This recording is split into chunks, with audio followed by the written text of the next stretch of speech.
The image of the rising fist, a statue that says revolution in Arabic on it, Thawra, which stands in the middle of Martyrs Square and has become the symbol of the protest, was set alight by a group of young men on motorbikes and burnt to the ground. But protesters immediately saying, we will replace it and we'll replace it with something better, and they're going to do that at 5 p.m. today. Meanwhile, a schedule for the entire day planned, not just in Beirut, but across the country.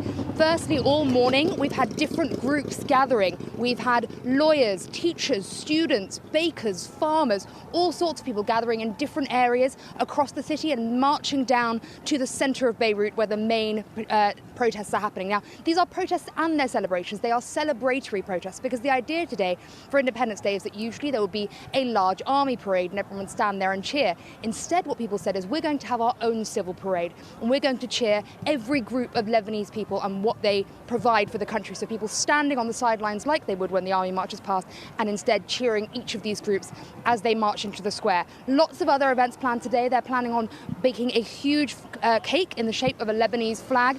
And one of my personal favorites has been a lot of humor in these protests. And today we're really seeing that. There is a particular Lebanese dessert called mirli, which you give to people when they are giving birth. It's a celebration of a new baby. They're holding today a celebration where everybody is bringing mirli and eating it because they are celebrating, they say, the birth of a new Lebanon through these protests.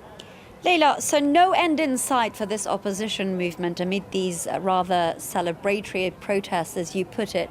But moving away from that, we know that President Aoun addressed the nation yesterday on Thursday. Is there any movement towards actually forming a new government, something that some of the protesters have been calling for? Indeed, last night President Aoun spoke to the people again. He was much less inflammatory than the last time when he said that if people didn't like it, frankly, they should emigrate.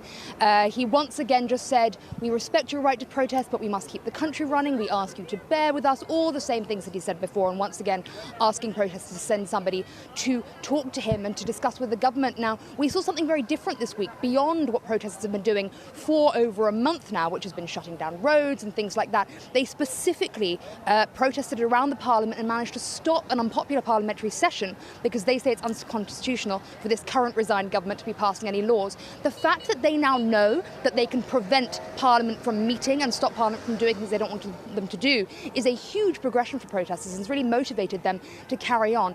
It's now been nearly a month since Prime Minister Saad Hariri resigned. We've had no move forward in terms of nominating a new Prime Minister, nominating a new cabinet, or a call for elections. And right now, Lebanon, quite aside from these protests, is sinking into a deeper and deeper economic crisis in which the banks are very often closed. There have been limits of $1,000 a week put on people removing money from their accounts. No foreign transfers are allowed. Trade is practically shut down, and so local businesses can't do any business because of the economy. People are really suffering. Their hours are being cut. They're losing their jobs. Something must be done. The country is in crisis. And people saying to the government, we need you to nominate a new government. It is your responsibility as parliamentarians to do this for us. Very little response from the government so far.